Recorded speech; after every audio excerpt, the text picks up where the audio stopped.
영상을 제작하는 5월 1일 오후 5시 기준 대한민국의 신규 판정자 수는 총 9명 증가하였습니다.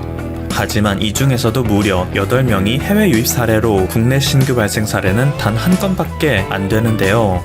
바로 어제였죠. 4월 30일에는 국내 신규 발생 사례 제로라는 기록적인 성과를 보여줌으로써 전 세계는 또다시 한국의 방역 현황에 집중하고 있습니다. 영국의 한 기자는 자신의 트위터에서 정말 좋은 소식이 있어요. 지난 24시간 동안 신규 확진이 4건인데 모두 공항에서 발견됐어요. 국내 확진 사례는 0건이라는 의미죠. 물론 2차 유행의 위험성도 알고 있고 모두가 방심해서는 안 된다는 사실도 알고 있어요. 저는 지금도 마스크를 쓰고 있다고요. 그래도 거짓말은 하기 싫네요. 이 소식을 전달하기 위해 타이핑을 하는 지금 이 순간 너무 기분이 좋아요 라며 한국에서의 희소식에 매우 기쁜 모습을 보여주는가 하면 BBC에서는 자신의 웹사이트 메인 화면에 한국이 지역 확진 사례 0건의 기록을 세워냈다 라는 기사를 가장 크게 보도했습니다. 이에 미국의 도널드 트럼프 대통령은 한국의 기록적 성과에 편승하여 자신 역시 그에 못지않은 노력을 하고 있다고 주장하는 괴이한 행보를 보이고 있는데요. 지난 27일 미국의 워싱턴 포스트 등에서는 미국이 진단 테스트의 규모 측면에서 한국의 수준을 뛰어넘었음이 밝혀졌다 라는 기사를 보도했었죠. 그리고 트럼프 대통령은 요즘 사람들이 한국에 대한 언급을 많이 한다. 그런데 미국의 검사가 더 최고라는 것은 한국도 인정한 사실이다. 나는 한국의 문재인 대통령과 친하다. 미국이 얼마나 검사를 잘 해내고 있는지에 대해서는 문재인 대통령이 제대로 답변해줄 수 있을 것이다 라는 발언을 기자회견에서 하기도 했습니다. 그런데 막상 이러한 트럼프 대통령의 연설을 들은 수많은 언론과 미국 시민들은 그에게 비판적인 태도를 보이고 있는데요. 트럼프 대통령이 지금 보이고 있는 행보가 진정으로 자국민들을 살리기 위한 것인지 아니면 그저 한국보다 못하다는 비판으로부터 자신을 보호하기 위한 것인지 모르겠다는 것이죠. 실제로 이 주장은 최근 트럼프 대통령이 보이고 있는 이상한 행동으로 인해 그 목소리가 더욱 커지고 있는데요. 만약 트럼프가 정말로 자국민의 생명을 중시하여 한국의 모델을 적극 기용하는 것이라면 도저히 있을 수 없는 일이 벌어지고 있기 때문입니다. 특히 요즘 미국에서는 연방정부 요원들이 각 주에 있는 병원으로부터 마스크 등의 의료물자를 압류하는 사례가 늘어나고 있다고 합니다. 한국 출신의 부인을 둔 레리 호건 메릴랜드 주지사는 워싱턴 포스트 라이브에 출연하여 그 참상을 고발했는데요. 미 식품의약국 FDA에서는 메릴랜드주가 한국으로부터 겨우 공수해온 진단키트에 대해 긴급 사용 승인 허가를 내려주지 않고 있다고 합니다. 그리고 이것에 대해 일각에서는 트럼프 대통령이 FDA에게 압박을 넣고 있기 때문이라는 주장도 나오는데요. 트럼프 대통령은 연방정부의 허가 없이 주정부가 각자 도생의 길을 걷는 것을 싫어한다는 것이죠. 아무래도 이런 행동을 보이는 주정부가 더욱 많아질수록 자신의 권력 역시 약화될 것을 우려하기 때문으로 보이는데요. 이와 같은 맥락으로 미국의 각 주에 연방정부 요원을 보내어 연방정부에서는 아직 검토하지 않았음에도 주정부가 자체적으로 공수해낸 의료물자에 대해서는 모두 압류하는 움직임을 보인다는 것입니다. 그리고 레리 호건 메릴랜드 주지사는 우리는 연방정부가 우리로부터 한국산 키트를 빼앗아가는 것을 막기 위해 비밀스러운 장소에 주방위군을 배치해놨다 라며 메릴랜드 주민들은 걱정하지 않아도 된다는 자신만만한 태도를 보이고 있죠. 이에 수많은 메릴랜드 주민들은 미쳐 돌아가는 미국 사회에서 그나마 메릴랜드주에 거주하고 있어서 정말 다행이다 라며 안심하는 반응을 보이고 있습니다. 현재 미국은 이제 슬슬 경제 재개를 해도 된다는 트럼프 대통령의 주장을 믿고 봉쇄 정책을 그만하라는 시민들의 시위가 증가하고 있습니다. 얼마 전 소개해드렸던 것처럼 시민들의 건강을 위해 노력하는 의료진에 대해서는 중국으로 꺼지라며 과격한 언행을 하는 미국인도 있을 정도이죠. 그런데 최근 노스캐롤라이나에서 전해진 한 소식은 이러한 미국인들에게도 큰 충격을 안겨다 주었는데요. 사진에서 보고 계시는 Audrey Whitlock, 자가격리를 격렬하게 반대했던 이 여성이 C19 검사에서 양성 판정을 받았다는 사실이 전해졌기 때문입니다. 때문에 이 소식을 들은 수많은 미국인들은 대체 트럼프 대통령은 무슨 자신감으로 국민들을 선동하는가? 자신의 자존심과 정치 야욕을 위해 국민을 희생시키고 있다 라고 비판을 하고 있으며, 일각에서 전해진 바에 따르면 백악관과 공화당 내부에서조차 급격히 나빠지는 국민 여론을 잠재우기 위해 트럼프 대통령이 또 다른 행동에 나서야 한다는 목소리가 커지고 있다 합니다. 이대로 간다면 다가오는 대선에서 트럼프가 민주당의 바이든 후보에게 참패할 확률이 너무나도 높기 때문에 일부 과격한 인사들은 트럼프는 워싱턴에 박혀서 트위터만 하지 말고 얼른 나가서 국민들의 마음을 회유해라 라는 발언을 하고 있다는 뒷소식도 전해지고 있을 정도라 하죠. 결국 트럼프 대통령은 대내외적으로 자신에게 향하는 분노의 화살을 돌리기 위해 최근 들어 이번 사태에 대한 중국 책임론을 더욱 강력하게 주장하고 있습니다. 때문에 그는 스19가 중국의 연구소에서 유출되었다는 확실한 증거를 보았다 라는 발언을 한 것이죠. 또한 그는 다음 주부터 본격적인 외부 일정을 소화할 것이라고 하는데요. 다음 주에는 애리조나에 갈 것이라 생각한다.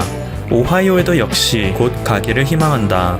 우리는 이제 본격적으로 움직이기 시작할 것이고, 이로 인해 머지않은 미래에는 사람들이 아무렇지 않게 대규모 집회에서 서로를 가까이 할 수 있는 사회를 맞이하길 바란다 라며 미국인들의 마음을 달래려는 움직임에 나서고 있습니다.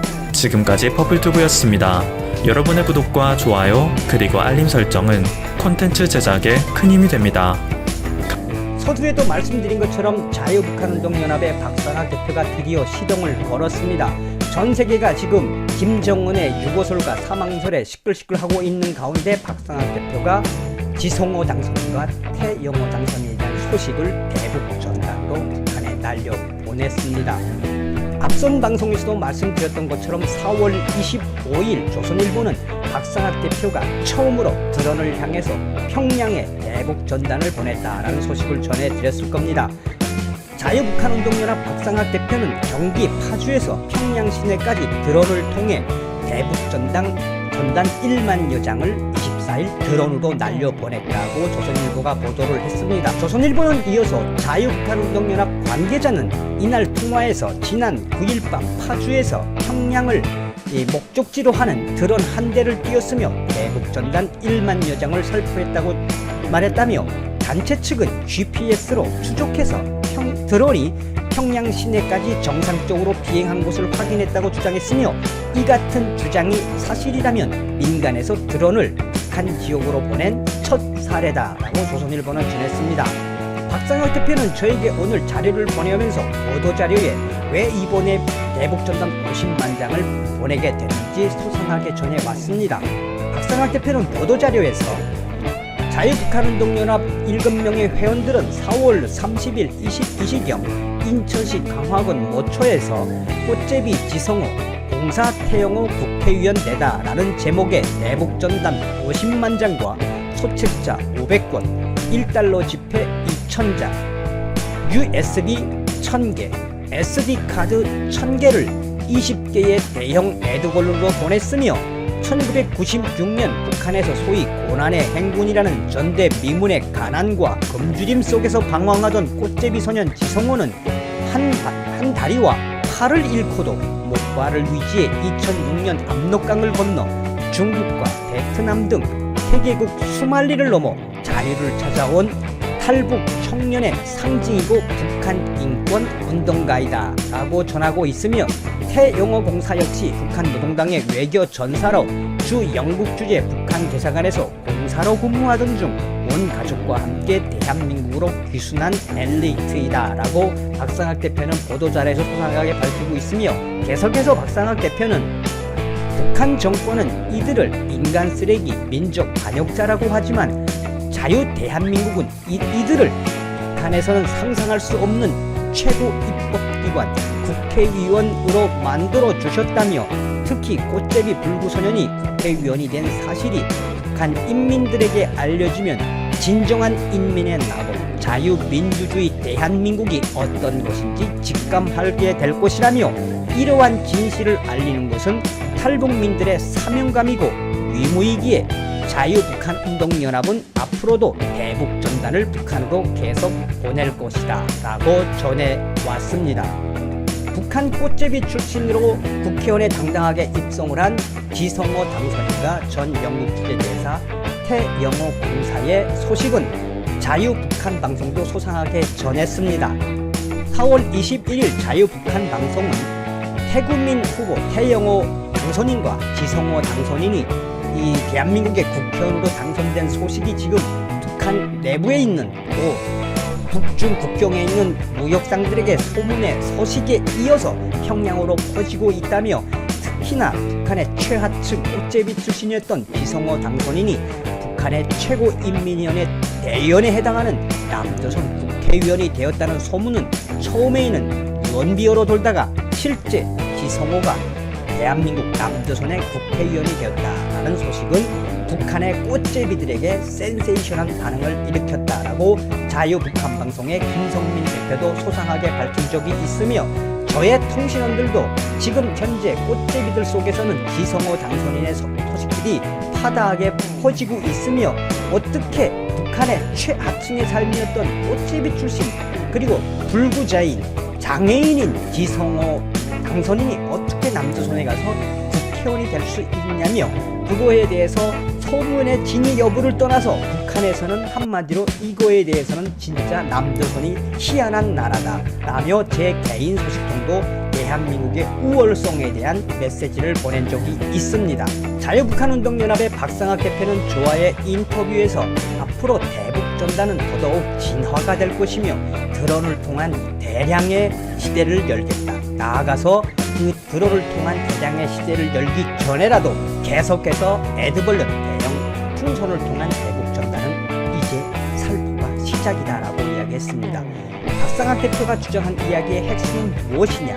바로 김정은 독재, 김정은 정권의 독재를 무너뜨리려면 북한 인민들에게 끊임없이 정보를 유입시켜야 합니다.